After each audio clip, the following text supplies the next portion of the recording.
one only want to eat one thing all day, every day, and they don't even want to try anything else, and if it's green, they can't even touch it? Well, let me help you. I'm Jade, and this is my village. You want the child to eat at least 30 or 40 different foods, but how do we get there? First up, we have the one taste rule. Setting this expectation is a great way to avoid arguments and anger. So if we give them something that they think they don't like, they just have to take one good bite and give it a real try. And they'll realize that, hey, even if it's yucky, my tongue's not gonna fall off. And then they'll try something new again the next time. Mine will now actually swallow the yucky food and then hurry and drink some water like their mouth is on fire and their tongue is gonna burn off. But this could take about 15 tries.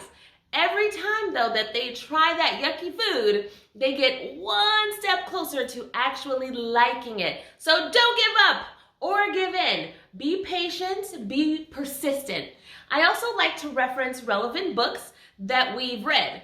And this is a great sneaky strategy. Goes like this. Remember when he thought those green eggs and ham were so gross and yucky, but then he tried them and they were delicious? You can't know that it's yucky until you taste it first. And it just might be super yummy and delicious, like those green eggs and ham. Also, our French family, they take eating very seriously. When we're in France, the babies basically just eat what all the adults are eating. They didn't eat everything, but they did learn to like new foods like beets. The idea here is that whenever you travel or eat out, just have the courage to give them new, interesting foods to try. And kids tend to be less reluctant to try new foods when they know that their favorite pasta is not just standing right nearby in the refrigerator. And if you're excited to start trying some new ways to get those little ones to eat, remember to go ahead and click the like button, please. My next piece of advice is to stick to your routine. I'm all about routines. Those let them know when it's time to eat, making them less likely to refuse to sit down for lunch or for dinner.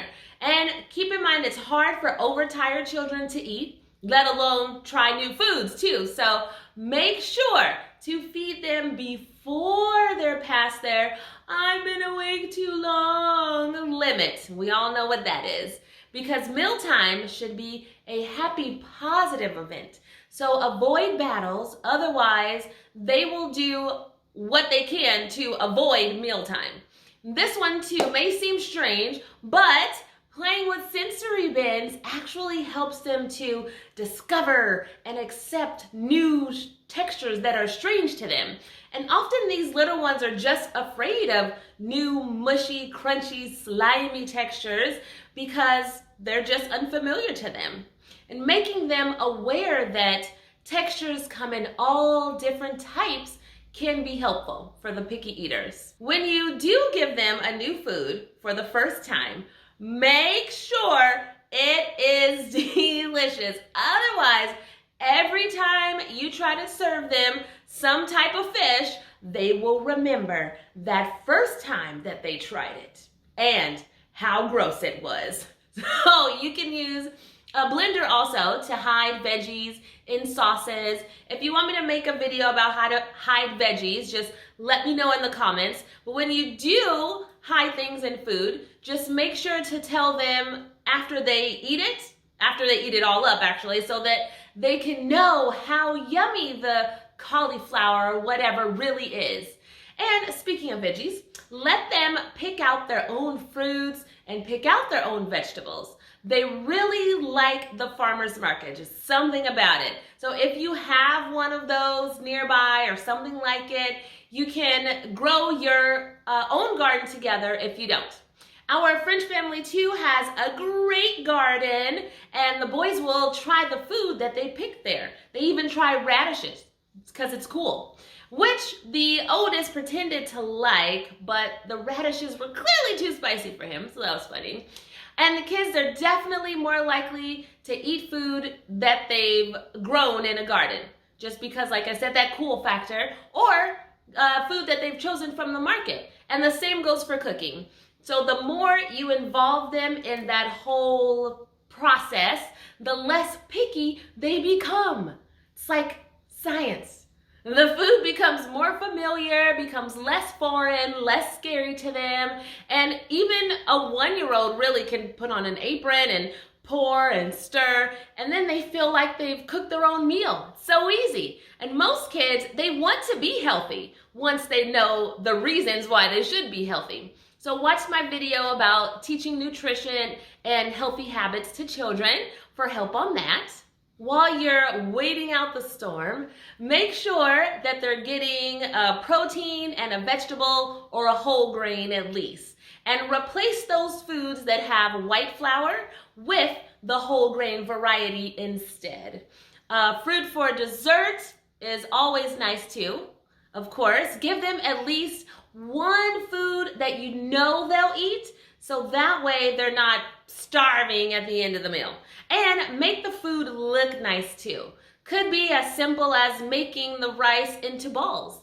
My little ones like that, instead of just putting it in a bowl with a spoon, for example. And anytime I use toothpicks as skewers, like for pieces of meat, they do great because it's fun to eat that way. And eventually they will try other foods if you give them enough choices and give them enough room to explore on their own time. And keep portions small so that they don't feel just overwhelmed by this big pile of food. Oh, I can't finish it. Plus, they'll feel so accomplished when they do finish it all. So think about that. You might even look into a multivitamin too, just depending on their age. Also, children that eat with their parents, they do better in school and are more confident. This has been proven. And more food actually gets into their mouth.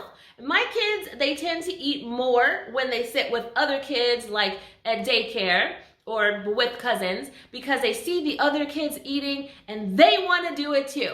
It's like a mob mentality or something. But if mealtime is a great experience, then there will be no resistance to participate in it, right? So invite them to the table. And thank you so much too for sticking around to listen to all of these tips in the video, but we're not done yet. I just want to let you know I appreciate it. You also want to avoid giving them snacks close to mealtime. That's a big one, because if you do, they won't be hungry enough to actually eat the meal, or they'll just skip the meal entirely knowing, oh, daddy will give me a delicious snack soon anyway. I don't need to eat this. French people actually only give one snack in the late afternoon, but we have 2 snack times when we're here, you know, in America.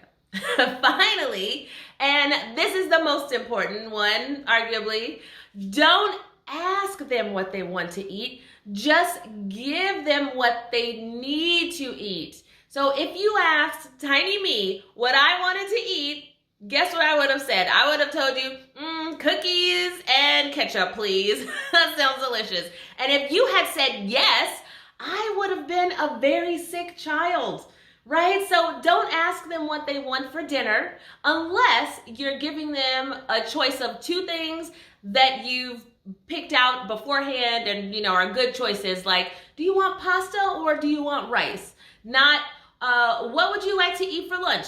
Too big, too vague. If your child says that they don't like something, don't give up on it either. I think I mentioned that. When it comes to toddlers eating, no means try later. Just keep giving it to them regularly until they start eating what the family is eating. It will happen. Keep in mind too that some of the children, they might have something else going on besides just picky eating. So for example, if they are allergic to some foods, dairy, nuts, wheat, they had a bad reaction to it before in the past, that could have made them scared and traumatized to try other new foods.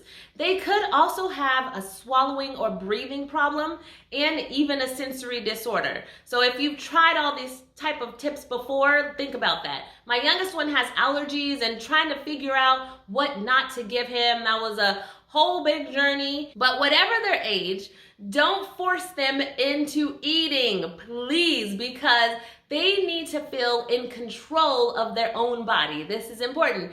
They can't have healthy eating habits unless they are able to control what they are putting into their mouths.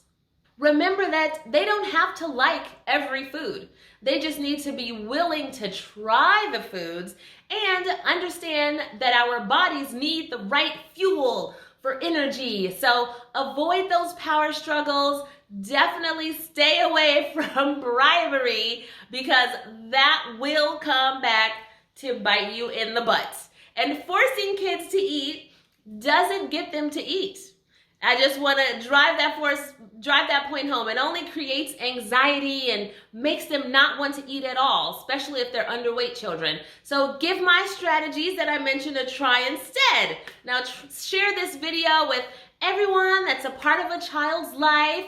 Share your own tips in the comments. Tell me what you're doing. Let me know if you have questions, what kind of struggles that you're having with getting your kids to eat too. We can learn from each other. Now show me some love by hitting that subscribe button and then the bell, and love one another. Thank you again for hanging out with me. Let's be virtual friends, and you can go ahead and watch my next video.